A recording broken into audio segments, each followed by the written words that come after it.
Listo. Buenos días para todos. Hoy tenemos un tema muy interesante, como es esas alteraciones que tenemos en nuestros pacientes que consultan, que siempre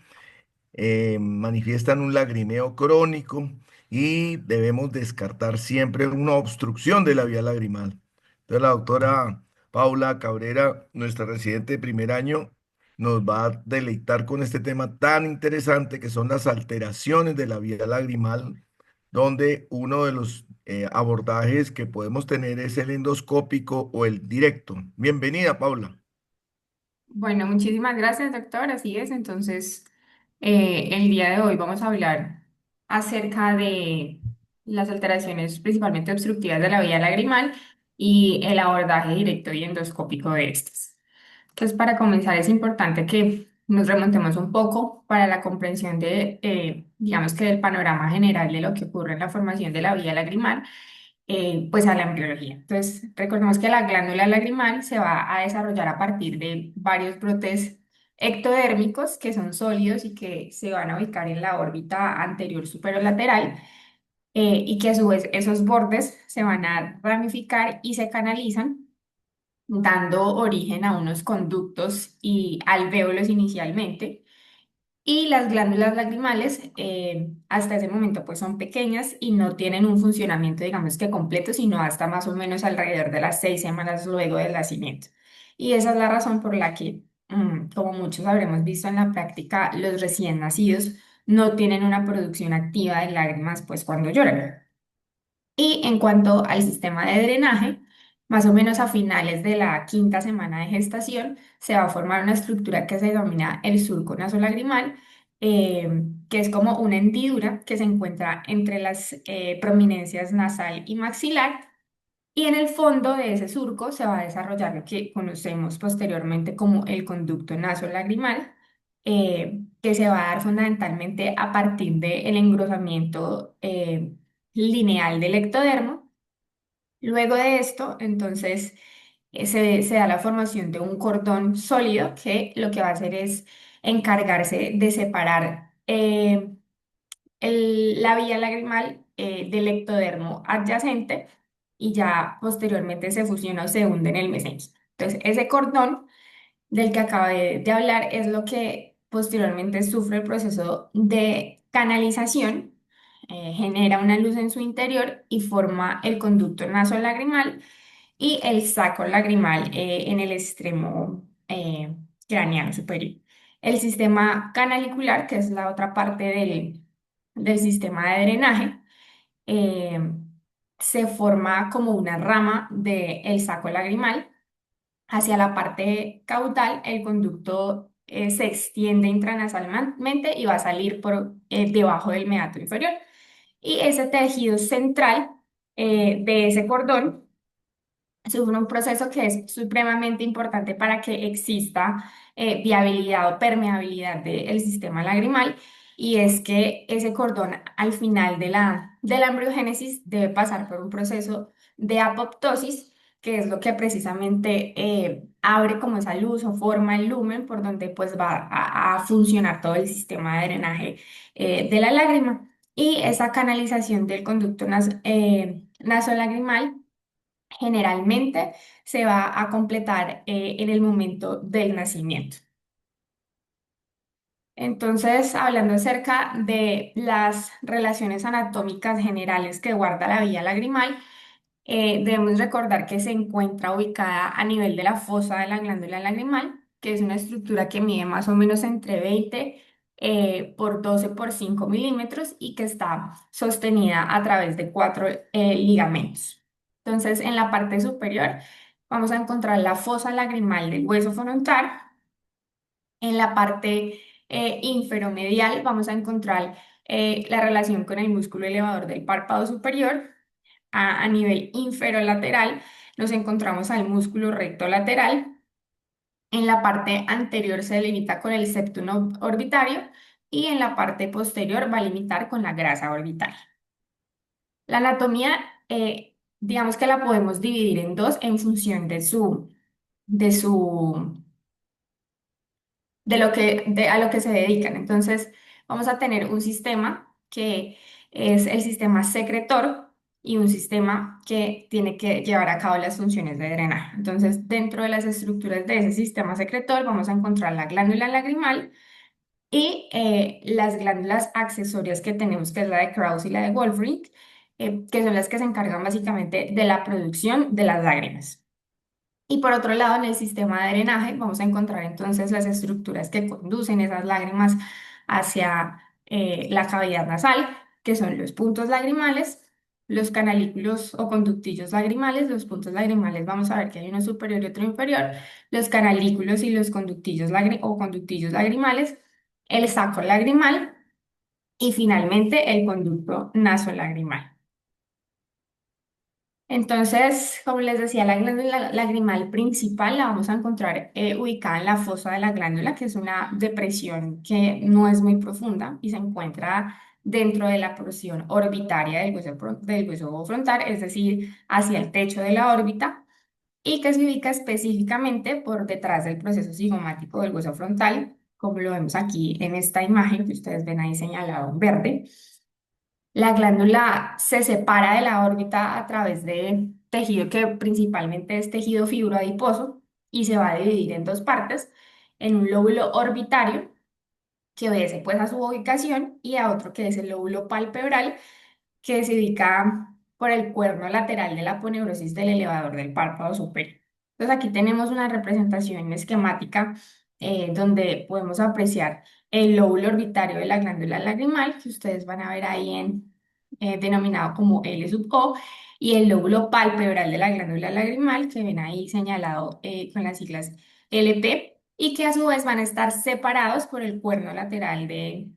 la aponeurosis del elevador. También ven ahí señalado el músculo elevador del párpado superior y el ligamento de Wittnall, que ya los habíamos evaluado en la parte de los párpados.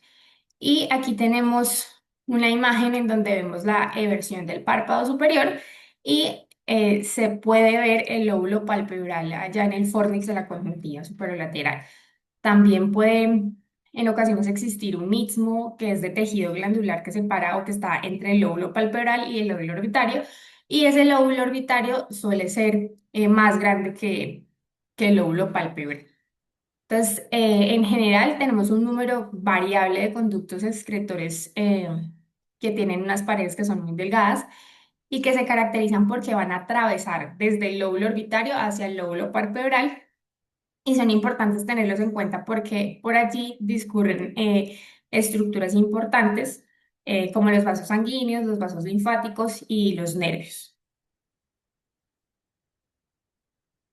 En cuanto a las otras estructuras que les mencionaban que hacían parte de ese sistema secretor, vamos a encontrar las glándulas accesorias. Entonces, dentro de esas glándulas, las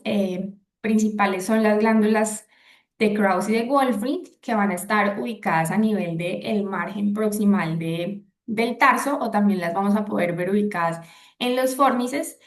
Y su característica es que histológicamente lo que vamos a ver es una estructura completamente idéntica a la de la glándula lagrimal principal, eh, solo que pues su tamaño y distribución son diferentes y la inervación que van a recibir también es muy similar a la que reciben las glándulas principales. Van a representar más o menos alrededor del 10% de toda la masa secretora total de la vía lagrimal. En cuanto al sistema de drenaje, entonces vamos a ver que eh, como punto de partida ya de ese drenaje de la lágrima, vamos a encontrar que se empieza acumulando a nivel de los puntos lagrimales que están ubicados superior e inferior. Luego de esto, drenan en los canalículos, que también pues hay uno superior y uno inferior. Y desde los canalículos, las lágrimas van a pasar a través de una válvula importante, que es la válvula de Rosen-Müller. Aquí ya vamos a entrar un poquito más en detalle. Y de la válvula de Rosen-Müller van hacia el saco lagrimal, de ahí van a fluir a través del conducto nasolagrimal y al final se va a encontrar una estructura que es la válvula de Hasner, que es la última estructura que hace parte de la vía lagrimal intrínseca y ya de ahí finalmente se drena hacia la cavidad nasal. Entonces, como les decía, esa válvula de Rosenmüller es una estructura que se encarga principalmente, bueno, se caracteriza principalmente porque es un pliegue de tejido mucoso, que lo que fundamentalmente va a hacer es que es la estructura que impide que haya reflujo de las lágrimas desde el saco lagrimal hacia los canalículos. Entonces, recordemos un canalículo superior, uno inferior, uno común. Ese común termina con la formación de la válvula de Rosenmüller, que evita que haya reflujo retrógrado, es decir, que haya un flujo retrógrado de las lágrimas. Y inferiormente vamos a encontrarnos con el saco lagrimal, que se convierte en el conducto nasolagrimal. Entonces vamos a encontrar que en los adultos el conducto nasolagrimal va a medir aproximadamente entre 12 y 18 milímetros de longitud y el saco lagrimal más o menos entre 12 y 15 milímetros. Entonces son estructuras muy pequeñas. Hablamos de que los canalículos más o menos tienen un diámetro entre 8 y 10 y por ende pues son estructuras que como vemos no es muy difícil que por cualquier proceso, bien sea externo o interno de la vía lagrimal, alguna condición congénita o adquirida, pues puedan sufrir estenosis y alteren todo el fluido que actúa o que ocurre de manera engranada entre todas las estructuras. En cuanto a la inervación, la rama oftálmica del nervio trigémino, que es el quinto parque, como sabemos, va a proporcionar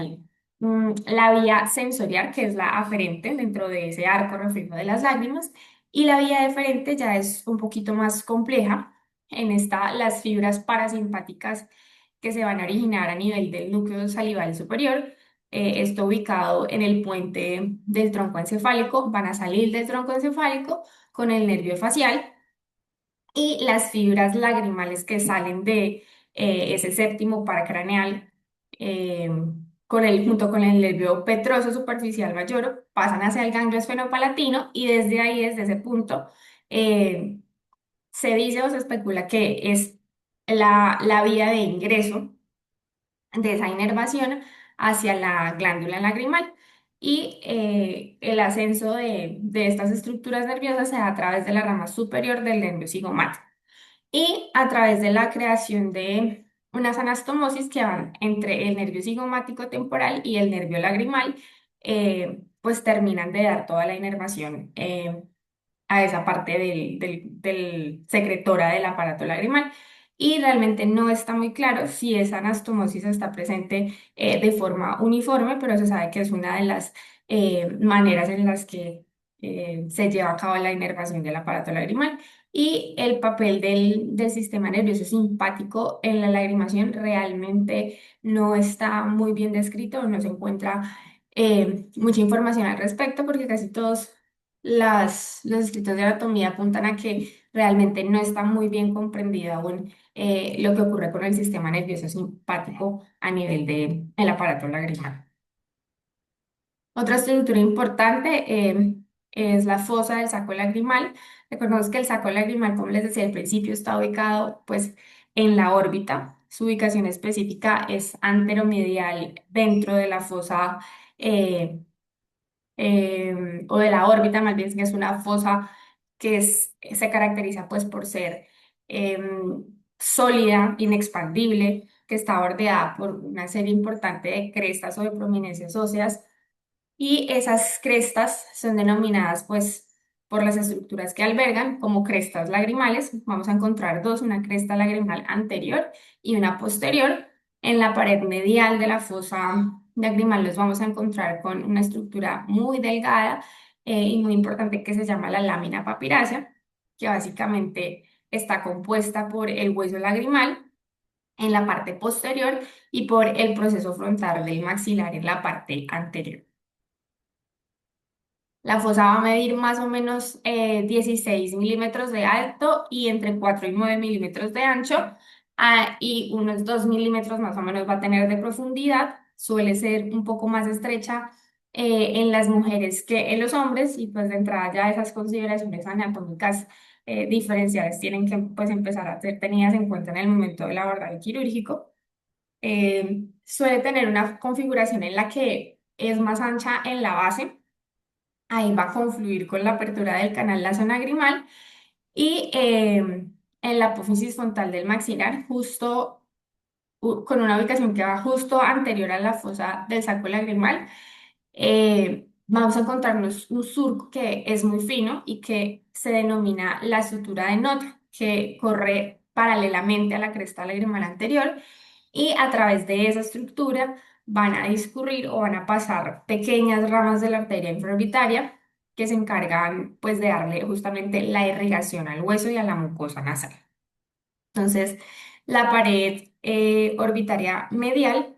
va a estar formada desde la parte anterior hacia la parte posterior por la apófisis frontal del hueso maxilar superior, por el hueso lagrimal, el hueso etmoides y el ala menor del esfenoides. Entonces, todas estas estructuras óseas pues guardan relación entre la órbita y la cavidad nasal, que pues es justamente las estructuras de abordaje quirúrgico que vamos a tener que tener presentes en el momento de la cirugía. Entonces, y la porción más delgada de la pared medial, eso es importante tener en cuenta, es la lámina papirácea, que ya se las mencionaba hace un momento, y que se encarga de cubrir una cantidad importante de ampollas o de, más bien de estructuras neumáticas que corresponden a a la neumatización del seno etmoidal.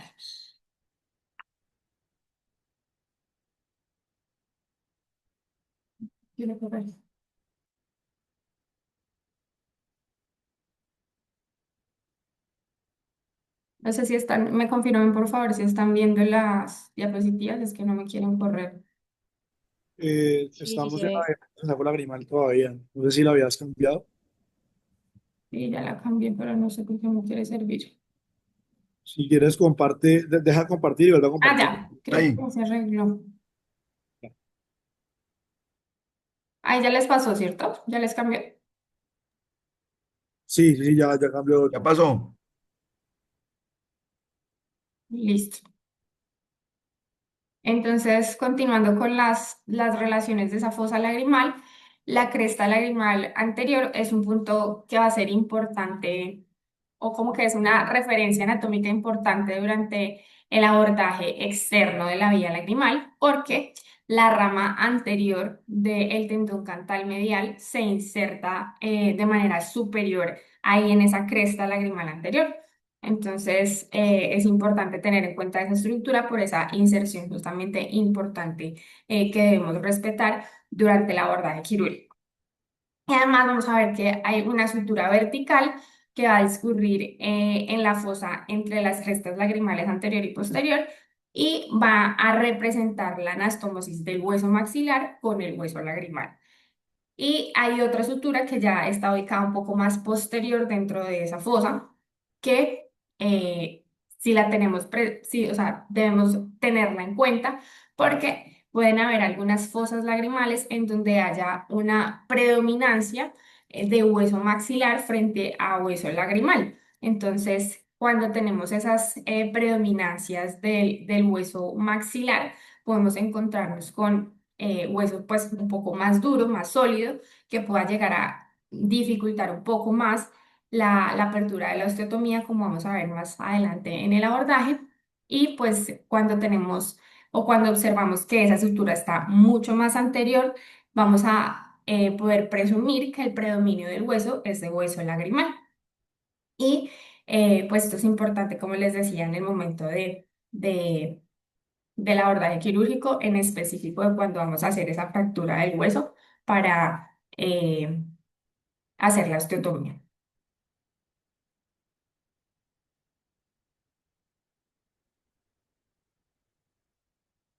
Listo. Entonces, ya yéndonos hacia la última parte donde termina drenando la lágrima o todo el aparato lagrimal, que es la cavidad nasal. Vamos a ver que la cavidad nasal está dividida en dos partes y que esa división se da a través de el tabique nasal. El tabique va a tener tres partes. una parte membranosa que está conformada por el tejido fibroadiposo, una parte cartilaginosa, que pues como su nombre lo indica, está formada por cartílago cuadrilátero y ya las estructuras óseas propiamente dichas. Entonces la parte ósea va a estar formada por el vómer, por la placa perpendicular de los etmoides y por el hueso palatino en la porción inferior. Mientras que vamos a encontrar la placa perpendicular del hueso etmoides que se continúa con la placa cribiforme, pero estas ya van a ser partes de la relación anatómica superior, van en dirección superior, que van a estar pues más en relación todavía con el rostro, con las alas del esfenoides y que las vamos a encontrar si nos ubicamos, o sea, de posterior a anterior, si nos ubicamos postero superior, esas van a ser las relaciones anatómicas que vamos a encontrar. Los cornetes también son estructuras que nos vamos a encontrar sobre todo en el abordaje intranasal, el abordaje endoscópico, y es importante reconocer que hay tres partes de los cornetes nasales. Vamos a tener un cornete superior, un cornete medio, uno inferior y a veces también puede estar presente un cornete que no es, que puede llegar a ser variable, no va a estar presente en todos los casos, pero podemos también encontrarnos con un cornete adicional que se denomina el cornete supremo. Los cornetes pues son estructuras importantes dentro de la cavidad nasal que nos las vamos a encontrar en el camino para llegar hacia la vía lagrimal. El cornete, en específico el cornete inferior, básicamente actúa o lo vamos a ver como un hueso separado, mientras que los otros cornetes ya son parte como tal del hueso etmoides. Entonces, en el cornete inferior, que es el cornete más grande de la nariz y que va a surgir a partir de la pared medial del seno maxilar, eh, y vamos a observar que los cornetes medio y superior son de menor dimensión y por eso digamos que el cornete inferior es el que más importante relación o con el que más importante contacto tendremos a través del abordaje intranasal. Entonces, normalmente el cornete medio vamos a observar que tiene una superficie cóncava que está orientada hacia la pared lateral y ese cornete medio, cuando se neumatiza, o más bien cuando está neumatizado, lo vamos a conocer como la concha bulosa. Y pues realmente en esa forma neumatizada es muy común encontrar. Entonces, los senos paranasales son otras de las estructuras que pueden tener relación y que además tienen continuidad con el aparato lagrimal. Vamos a encontrar que estas van a tener relación y van a estar ubicadas a nivel del vestíbulo nasal, que es un espacio pequeño interno que lo vamos a encontrar a través de las narinas y que está recubierto fundamentalmente por la piel y los folículos pilosos y que pues es importante tenerlo presente en los abordajes endonasales. Tenemos los senos etmoidales que pueden neumatizar la placa orbitaria del hueso frontal e incluso crecer e irse hacia el hueso lagrimal. Los senos etmoidales que tienen forma rectangular y suelen tener una disposición más ancha hacia la parte posterior. Y además, el seno etmoidal anterior y el medio van a drenar hacia el meato medio, posterior y hacia el meato superior. Entonces, las estructuras de los senos paranasales también son importantes tenerlas en cuenta por la correlación, o más bien por la cercanía anatómica que guardan con la vía lagrimal y por ende la manera en la que las infecciones continuas podrían llegar a generar o a obtener una vía de ascenso a esas estructuras más importantes, como por ejemplo las meninges del cerebro, a través de esta vía por la continuidad que tienen con las estructuras de la vía lagrimal. El hueso etmoides es otra de las estructuras óseas que va a tener relación con la vía lagrimal. Este hueso está formado por dos laberintos etmoidales que están unidos por una hoja perforante de hueso, que es la lámina cribosa. Va a tener otra estructura que es la lámina perpendicular que desciende verticalmente en el plano medio sagital desde la lámina cribosa para conformar parte del tabique nasal, que es más o menos lo que vendría correspondiendo al vómer, una hoja lateral que es la lámina papirácea, que forma parte de la pared medial de la órbita, una hoja medial que forma parte superior de la pared lateral de la cavidad nasal, que va a estar constituida por dos apófisis y un abultamiento. Las dos apófisis corresponden a las conchas nasales, que son superior y media, que se van a curvar hacia abajo y terminan a nivel de los bordes mediales dips.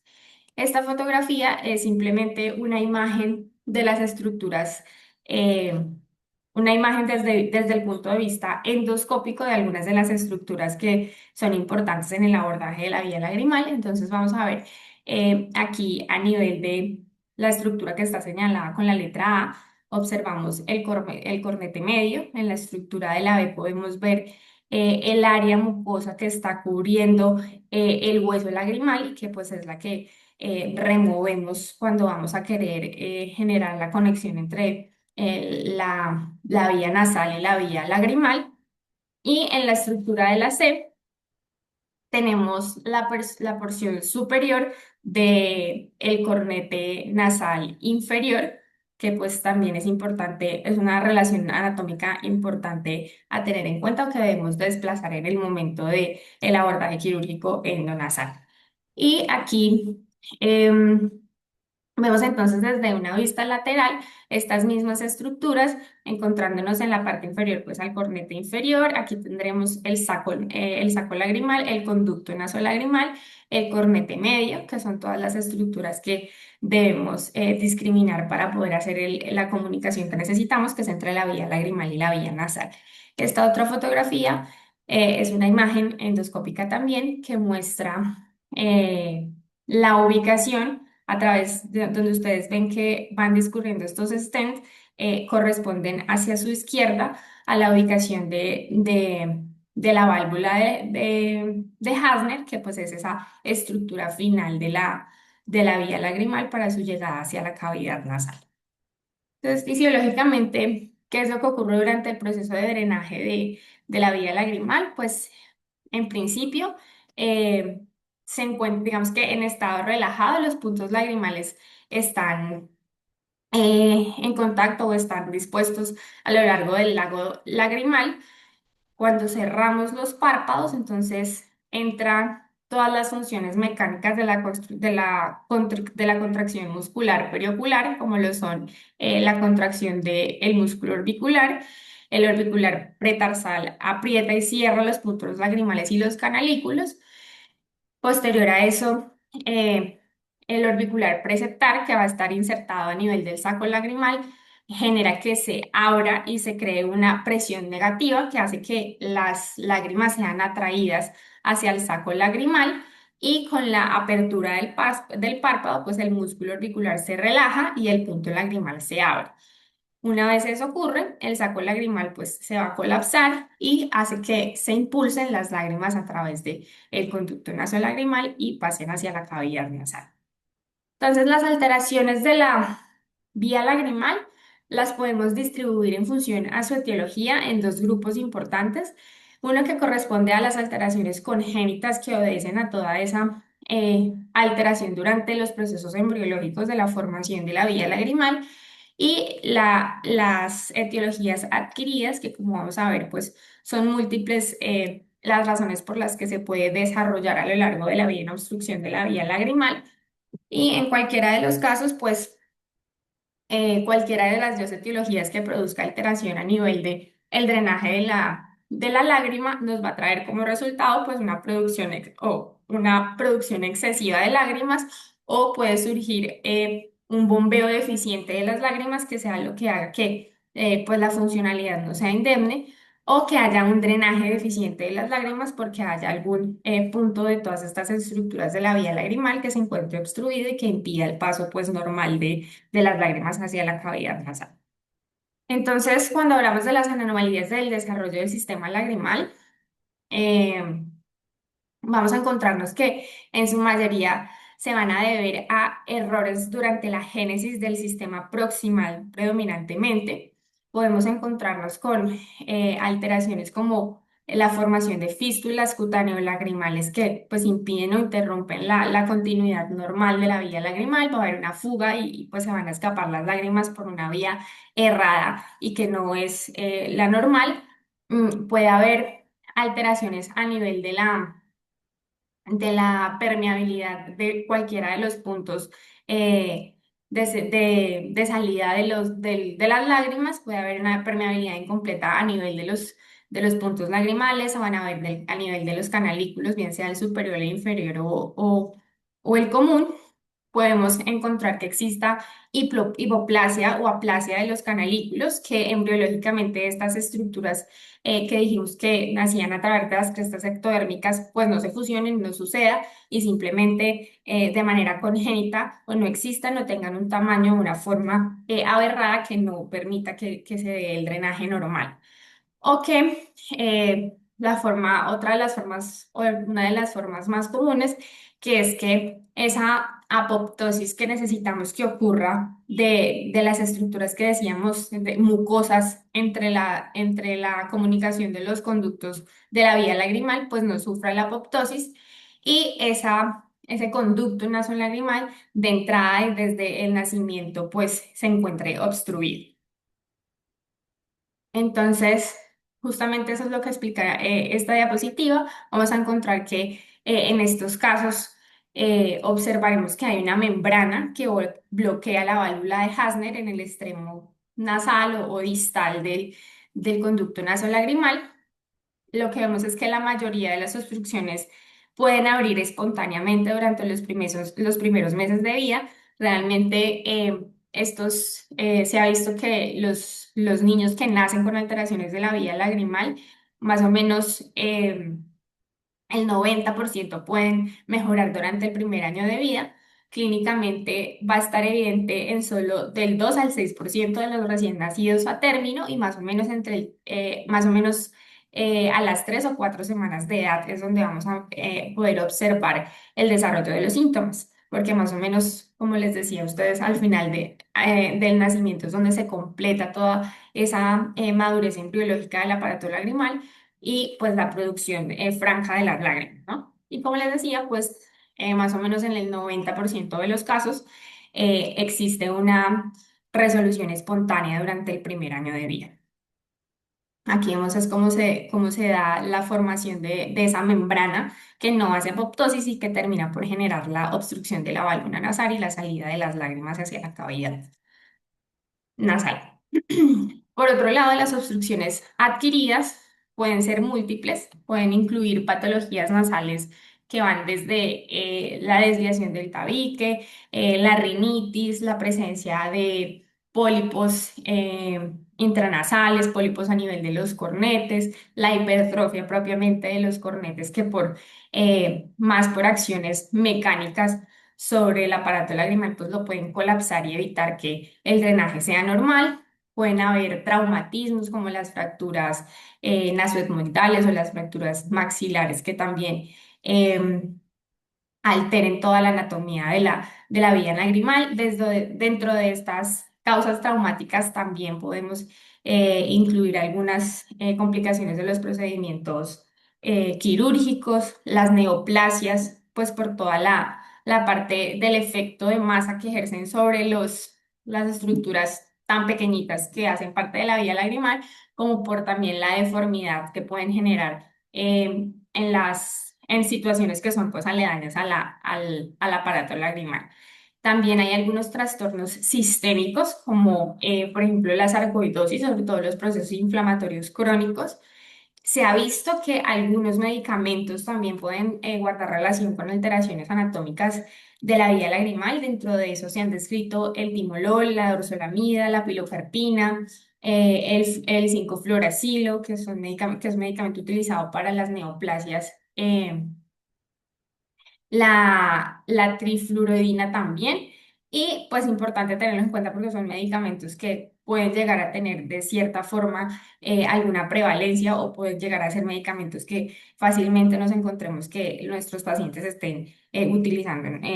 de manera rutinaria. Otras causas de obstrucciones adquiridas son la irradiación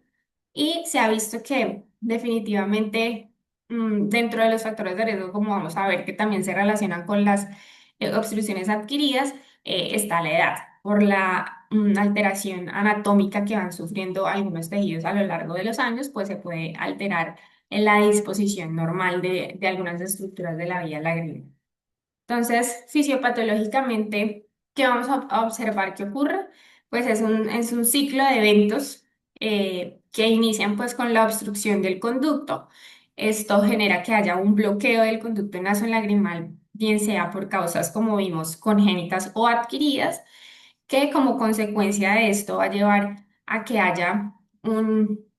estancamiento de las lágrimas y con ese estancamiento de las lágrimas pues se acumule una cantidad importante de secreciones a nivel del aparato del sistema lagrimal y digamos que ese estancamiento de las lágrimas o esa falta de su fluidez normal se convierte en un medio propicio para la proliferación de microorganismos y esto pues hace que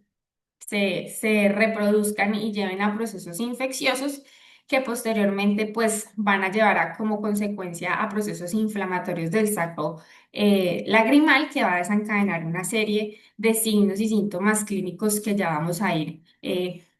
observando. Dentro de los factores de riesgo que se han descrito, se sabe que los factores anatómicos juegan un papel muy importante en el desarrollo de las infecciones, sobre todo de los procesos infecciosos que conocemos pues como la dactiocistitis. Se sabe también que nosotras las mujeres tenemos más riesgo debido a que el diámetro de nuestros conductos nasolagrimales es más estrecho, como ya habíamos hablado hace un momento, y eso facilita pues que con prácticamente cualquier cosa pues nosotros podamos sufrir un proceso obstructivo de la vía lagrimal. La edad, porque se ha visto, como les decía, que con la edad avanzada se produce un estrechamiento progresivo de los orificios lagrimales que hace que se ralentice ese drenaje lagrimal y aumenta el riesgo de que se genere pues ese éstasis de las lágrimas y como consecuencia pues se produzca un proceso infeccioso crónico y recurrente del aparato lagrimal y es esto que las alteraciones de la anatomía nasal como las desviaciones del tabique, los pacientes con cuadros de rinitis crónica, de hipertrofia de cornetes, pues también van a contribuir significativamente al desarrollo de obstrucciones del sistema de drenaje y como consecuencia pues también a procesos infecciosos secundarios. El cuadro clínico vamos a observar que puede ir desde el motivo de consulta más frecuente, que es el lagrimeo constante, que en algunos casos podrá ser un lagrimeo que es exclusivamente lágrimas, o podemos encontrar pacientes que además de las lágrimas también tengan cierto grado de mucopurulencia el lagrimeo constante con mucopurulencia frecuente, es decir, el paciente que constantemente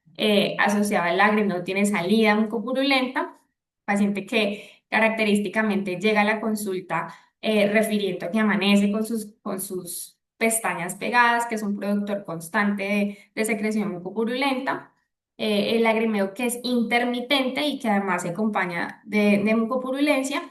y pues digamos que adyacente a todos estos síntomas, la hiperemia conjuntival leve que se produce pues por las alteraciones de la superficie ocular. Pero pues también tenemos el escenario en donde ya esa obstrucción ha llevado a que se produzca la colonización bacteriana y se produzca como tal el proceso infeccioso e inflamatorio de la vía lagrimal. Entonces, es cuando los pacientes empiezan a desarrollar esos cuadros de dactiocistitis que se caracterizan por una inflamación del saco lagrimal, que es secundario justamente a esa obstrucción dentro del conducto nasolagrimal, estanca las lágrimas dentro del saco y pues la proliferación bacteriana lleva a estos cuadros severos en donde pues ya hay un compromiso sistémico mucho más importante. Dentro de los gérmenes más comúnmente aislados en los cuadros de dacriocistitis, vamos a observar que está el Staphylococcus aureus, el Streptococo beta-hemolítico, la Haemophilus influenza, sobre todo en niños, estos últimos que mencioné, y en los adultos, más que todo, el Epidermidis, el aureus y el Streptococo pneumoniae. Y en algunas ocasiones también puede observarse que pueden sufrir colonización por Pseudomonas aeruginosa. La presentación clínica puede ir desde una presentación aguda hasta una presentación en donde, como no se ha resuelto la causa de base, pues van a cursar con episodios crónicos. En la diacrocistitis aguda lo que vamos a observar pues es que los síntomas aparecen en el transcurso de varias horas o días, se caracterizan fundamentalmente por dolor, el paciente va a tener eritema, edema ahí sobre la localización del saco lagrimal, es decir, a nivel del canto medial y en general toda el área que cubre el saco lagrimal en la porción infrarmedial de la órbita, va a tener eritema, ese eritema se puede extender hasta la nariz, en ocasiones se puede extender ese material purulento desde los puntos lagrimales y puede generar también epífora asociada. Por lo general, vamos a ver que progresa hacia la formación de formas ya más severas como lo son abscesos y de hecho, pues ya se puede asociar a cuadros más importantes como la celulitis preseptales, ¿no? Y en los casos de acrocistitis crónica, vamos a observar que son pacientes que cursan pues con lagrimeo excesivo, en donde observamos que hay reflujo constante de características mucosas al exprimir o al comprimir el saco lagrimal. Y en estos pacientes, de hecho, podemos observar también alteraciones dentro de la evaluación en la agudeza visual, porque eh, se puede deber más bien a que cuando aumenta la película lagrimal, pues obviamente la manera en la que la luz entra al ojo y refracta, pues es diferente. Entonces el lagrimeo también puede ser una de las causas de consulta, pues puede ser también alteraciones en la agudeza visual. La presentación clínica no simplemente se queda ahí y de ahí la importancia de intervenir a tiempo estos pacientes y evitar a que lleguen a escenarios mucho más devastadores como las complicaciones de toda esta alteración, porque si bien el lagrimeo constante puede ser una molestia para el paciente, pues el escenario podría ser peor de no intervenirse y dentro de las complicaciones podemos incluir la formación de fístulas lagrimales, que es la comunicación aberrada o anómala que se puede producir entre el saco lagrimal y la piel y que pues se puede desarrollar como consecuencia de esas infecciones recurrentes a las que pueden estar sometidas los pacientes con alteraciones de la vía lagrimal, la formación de abscesos, la meningitis, que es una complicación grave por la extensión de la infección a través de las vías anatómicas que ya vimos que se relacionan tan estrechamente con la vía lagrimal, pueden ascender hacia hacia las meninges y pues ya estaríamos ante un escenario de mucho mayor gravedad. Y ya en casos de mucha más severidad, podría de hecho desencadenarse una trombosis del seno cavernoso, que pues es importante tener en cuenta porque puede llegar a ser una complicación potencialmente mortal, pues por la propagación sistémica de la infección. Otra parte importante es la exploración. ¿Cómo debo yo evaluar a un paciente con alteración de la vía lagrimal? La maniobra más importante durante la consulta, una de las más importantes, es la aplicación de presión digital sobre el saco lagrimal y observar si hay o no la presencia de reflujo mucoso, la obstrucción completa del conducto nasolagrimal. Por lo general debemos tenerla en la mira o como principal sospecha cuando observamos que esta maniobra es positiva. Debemos fijarnos en otros contextos durante la evaluación en general oftalmológica, como lo son la irritación de la superficie ocular, si hay presencia de conjuntivitis, las alteraciones en la posición palpebral, si hay ectropion, si hay epiblefaron, si existe la presencia de triquiasis, que además pueden comportarse como cuadros diagnósticos confusores o como diagnósticos diferenciales también de las alteraciones de la vía lagrimal. Dentro de las pruebas de evaluación tenemos la prueba de desaparición de la fluoresceína, que básicamente consiste en instilar fluoresceína del 1 al 2% en ambos ojitos, en el fornis de los ojos específicamente, y lo que normalmente debemos observar en un aparato, en una vía lagrimal sana, es que después de más o menos pasados 5 a 10 minutos, pues no quede prácticamente nada o haya muy poca tinción residual ahí en ese lago lagrimal. Y si encontramos por el contrario pues una retención prolongada, pues nos va a indicar que hay una alteración a nivel del drenaje lagrimal. También está la irrigación lagrimal, en donde primero que todo pues hay que anestesiar al paciente. Se utiliza un dilatador del punto para agrandar justamente la apertura de ese punto lagrimal. Se entra de manera vertical, luego se inclina un poco el instrumento de manera horizontal, se hace una tensión sobre el párpado pues para eh, localizar más fácil el punto lagrimal, horizontalizarlo, insertamos la cánula a través del punto lagrimal y más o menos en una jeringa de 3 centímetros cúbicos la llenamos de solución salina a nivel del punto lagrimal inferior y manteniendo una tracción pues que debe ser muy suave sobre el párpado, se avanza unos pocos milímetros, se sigue el contorno del canalículo y lo que debemos observar es qué sucede. Entonces, si hay una parada, digamos que brusca, si la cánula entra en el saco lagrimal y se detiene en la pared medial del saco, a través de la cual se puede sentir, de hecho, el hueso lagrimal rígido, pues esto, digamos que nos descarta que la obstrucción sea completa a nivel del sistema canalicular. Está la evaluación a través de la prueba de tinción de Jones, que está indicada solamente en aquellos pacientes que tienen sospecha de que exista una obstrucción parcial del sistema nasolagrimal, en aquellos en donde hay una epífora presente, pero no hay anormalidad o no se han identificado anormalidades a nivel de los puntos lagrimales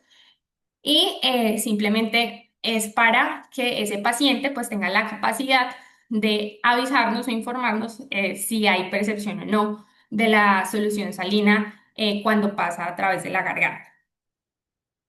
Entonces, esa prueba de tinción de Jones tiene una prueba primaria y una prueba secundaria. Eh, la prueba primaria nos ayuda a diferenciar si la obstrucción es parcial o si existe un fallo a nivel de la bomba lagrimal y por eso pues existe una hipersecreción primaria de las lágrimas. Lo primero que se hace es que se instila una gota de fluoresceína a nivel del saco conjuntival en un solo ojo, más o menos después de 5 minutos se inserta un hisopo con anestésico a nivel del cornete, en la parte inferior del cornete nasal inferior, que es pues más o menos donde estaría anatómicamente ubicada la apertura del canal del conducto nasolagrimal. Consideramos que el resultado es positivo si el hisopo se tiñe de fluoresceína, lo cual indicaría que hay una vía lagrimal íntegra, y negativo si no tiñe el hisopo y pues podríamos considerar que existe una obstrucción parcial del conducto nasolagrimal. Y la prueba secundaria lo que nos va a ayudar es a identificar un fallo a nivel de la bomba lagrimal o a identificar, de hecho, cuál es el probable sitio de obstrucción parcial. Entonces, lo primero que hace es que igualmente se pone anestésico, se elimina cualquier residuo de fluoresceína que pueda tener ahí en el fornix de la conjuntiva, se introduce solución salina a nivel del sistema de drenaje lagrimal y se examina con la luz azul cobalto. Entonces consideramos que es positivo el estudio si la solución salina está tenida en la nariz, como vemos ahí señalado por la flecha, porque quiere decir que la fluoresceína ingresó al saco lagrimal, y se considera negativo si la solución salina no es teñida con la fluoresceína, porque quiere decir que no hubo ingreso a nivel de el saco lagrimal. En cuanto a las ayudas diagnósticas, tenemos la dacrocistografía contrastada, que se hace a través de la inyección de un medio de contraste en los canalículos y posteriormente se procede a hacer la captura de imágenes amplificadas de la vía lagrimal. Lo que nos permite es identificar los sitios de obstrucción nos permite a través de la identificación pues, de los sitios de obstrucción hacer un mejor planeamiento quirúrgico, nos advierte acerca de la presencia de divertículos, de fístulas o de otros defectos de llenado, por ejemplo, cuando tenemos presencia de tumores, de cálculos o de otras situaciones que estén generando la obstrucción. No se debe realizar cuando tenemos una infección durante procesos infecciosos agudos y pues realmente no es necesaria si el sitio de obstrucción es obvio, ¿sí? Si tenemos un sitio de obstrucción que es obvio, pues no es necesario específicamente acudir a las imágenes diagnósticas, este paso no lo podríamos saltar, pero un dacrocistograma normal cuando existe una pífera, digamos que subjetiva, puede sugerirnos que haya un fallo a nivel de la bomba lagrimal, aunque digamos que a través de la irrigación simple eso podríamos identificarlo más fácilmente y podríamos pues ahorrarnos la realización de una imagen diagnóstica. Entonces en estas imágenes de la izquierda lo que ven es en la primera imagen una dacrocistografía contrastada convencional que muestra pues que hay un llenado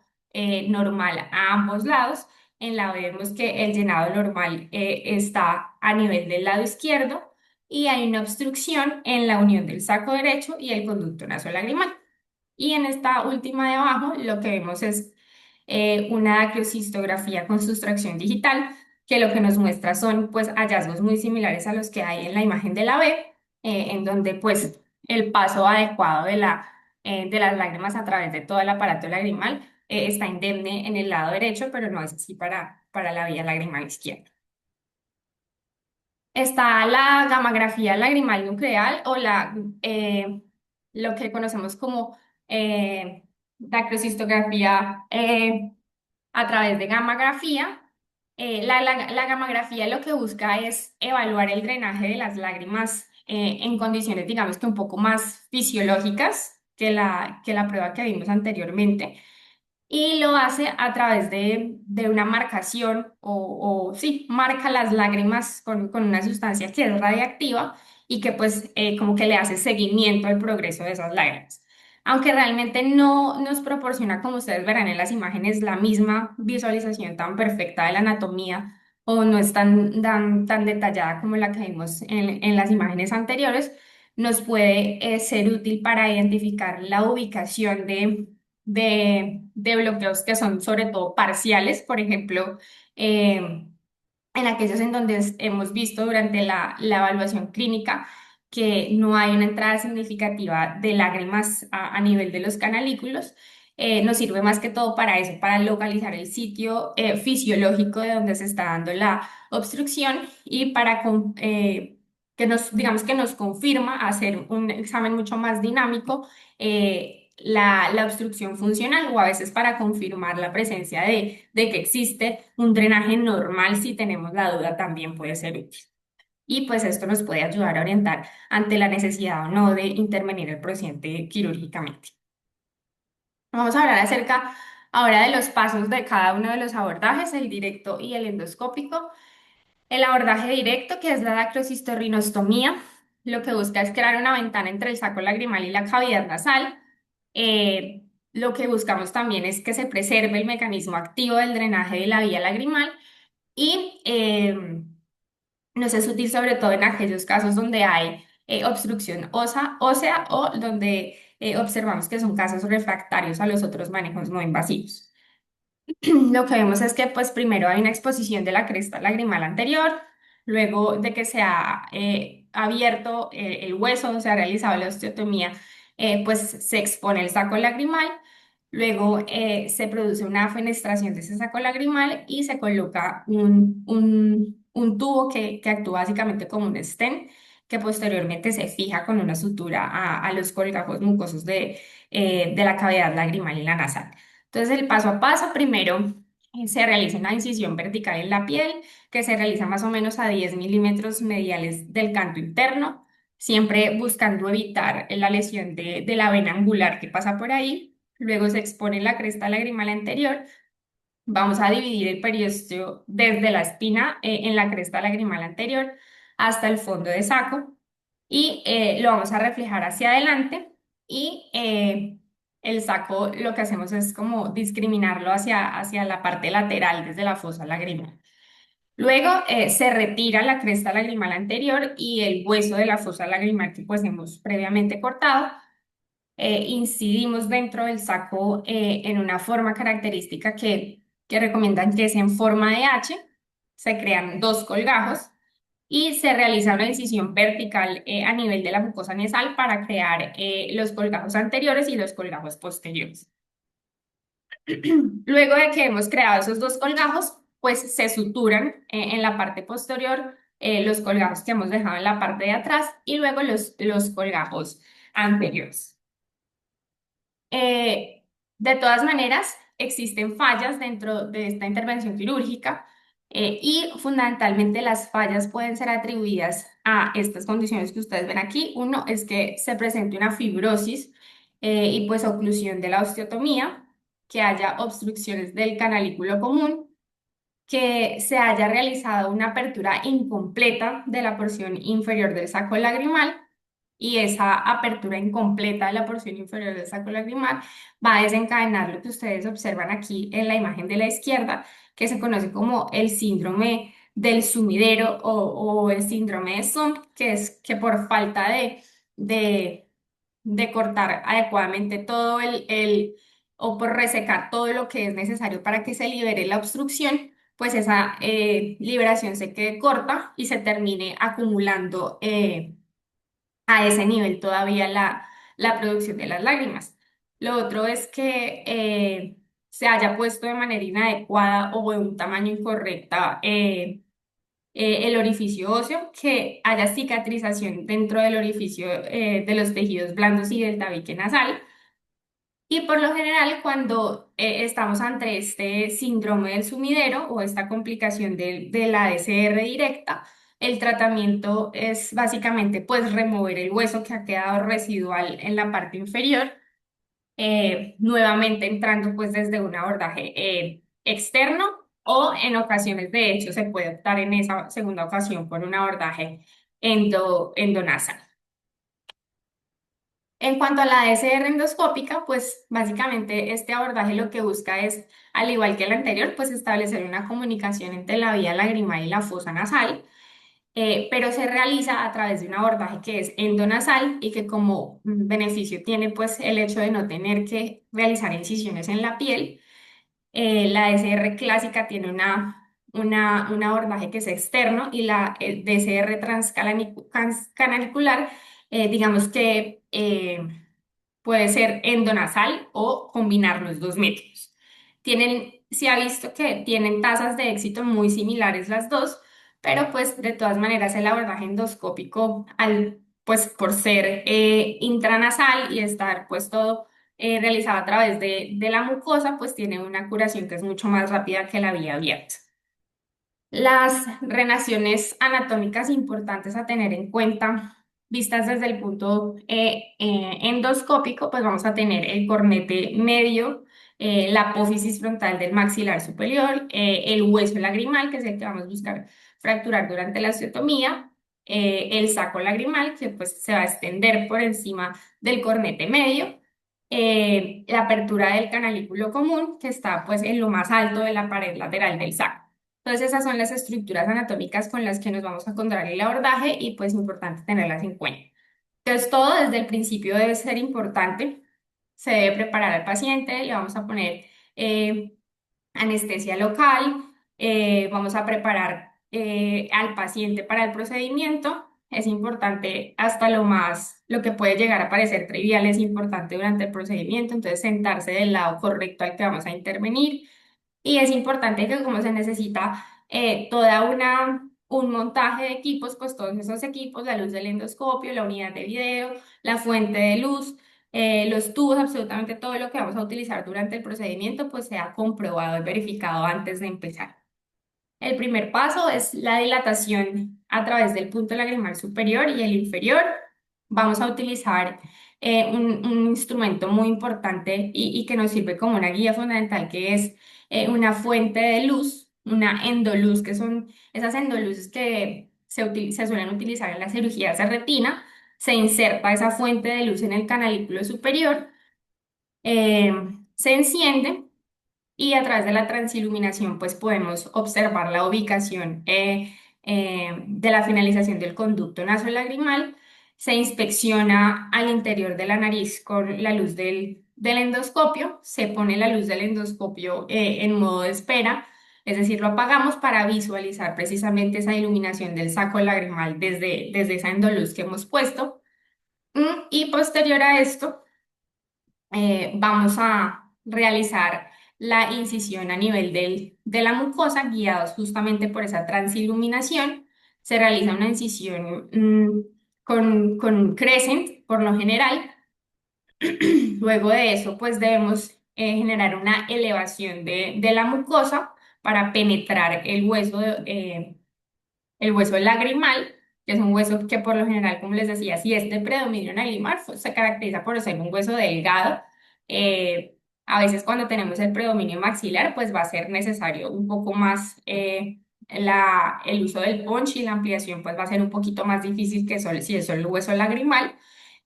Vamos a utilizar un punch que es el que nos ayude, nos va a ayudar fundamentalmente a remover la porción anterior de esa fosa lagrimal. Debemos mover la fuente de luces a todas las direcciones para que obtengamos adecuadamente, pues todo delimitemos adecuadamente el saco lagrimal. Eh, Después de esto, lo que hacemos es terminar de disecar o de remover toda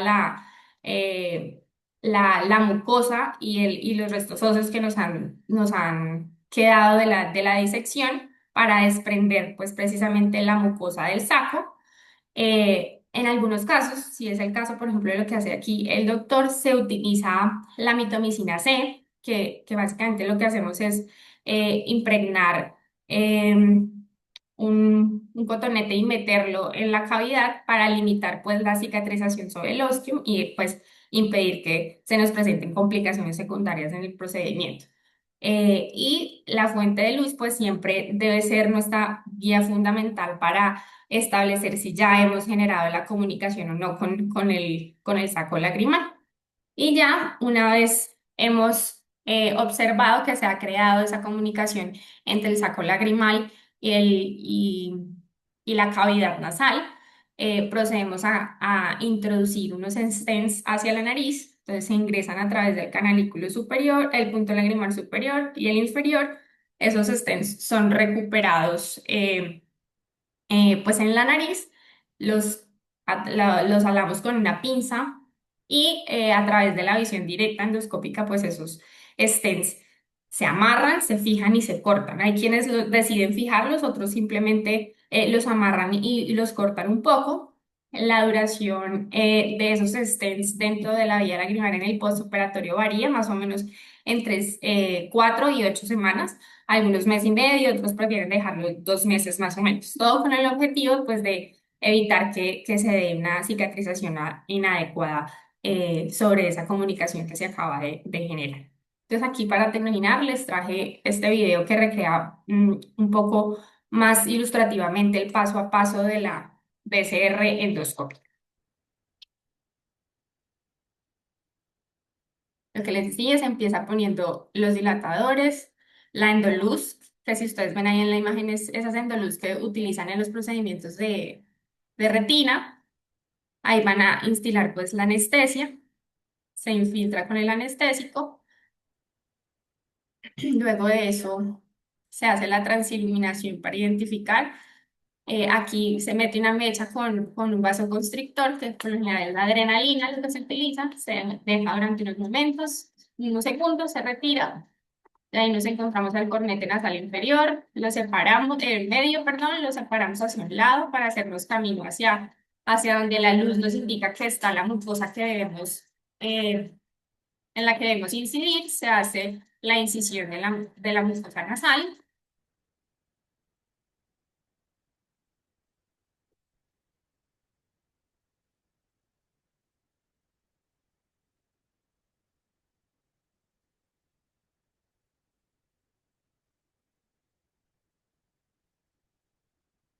Debemos despejar toda la mucosa nasal que está cubriendo el hueso lagrimal para después sí, levantarlo exponer el hueso lagrimal, que es sobre el cual vamos a hacer la osteotomía posteriormente.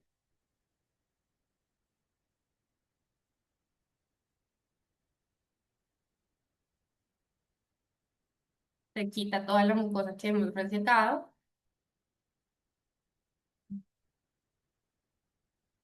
y ahí ya con el punch se procede a realizarse el retiro del hueso, de la porción del hueso, que es lo que corresponde a la osteotomía. Siempre guiados por la luz, observamos si ya definitivamente se generó la comunicación. Vemos que sí, se reseca entonces el saco lagrimal, se mueve la endoluz hacia todas las direcciones para generar una resección y una delimitación del saco lagrimal. Y ya por último, entonces se avanzan los stents a través de los puntos lagrimales, se recuperan en la nariz, se pone la mitomicina.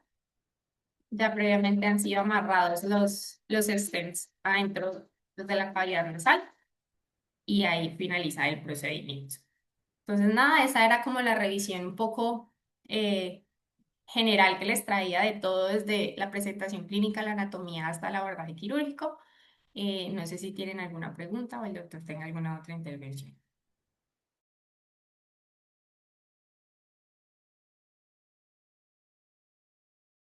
Yo creo que todo muy claro. Muy bien, muy bien. Chévere. Solamente quería por ahí algunas cosas para los que estén en consulta. No se olviden cuando están evaluando la vía lagrimal, tener en cuenta eh, que a veces tenemos esa lágrima que está en el ángulo interno y nosotros no sabemos qué es y pensamos de que es lágrima. A veces hay una fístula a piel, una fístula cutánea a piel y tenerla muy en cuenta. Es de difícil manejo, especialmente en niños uno la puede ver para tenerla en cuenta. ¿Qué más? Tener en cuenta, pues, cuando vamos a hacer la cirugía, que es importante la ubicación anatómica. Entonces, en la ubicación anatómica, cuando lo hacemos por vía endoscópica, nos ayuda mucho la endoluz porque nos ubicamos y usualmente estamos sobre la cresta lagrimal anterior y ahí es donde usualmente vamos a hacer como referencia anatómica toda la resección de la mucosa nasal y la fractura y la osteotomía. Entonces eso nos ayuda mucho. Y solamente para tener en cuenta, pues el estudio del paciente que está con sospecha de que es una obstrucción de vía lagrimal, pues llenarse de todos los factores para estar seguro de que sí es una obstrucción de vía lagrimal y descartemos todos los problemas asociados que hablaba Paula, como los de superficie, que a veces el paciente llega y que es una obstrucción de vía lagrimal y el paciente no tiene suficientes estudios ni le han hecho pruebas de ojo seco, blefaritis, muchas razones para tener en cuenta. Bueno, feliz semana para todos. Muy bien, Paula. Muchas Gracias. gracias a todos, que están muy bien.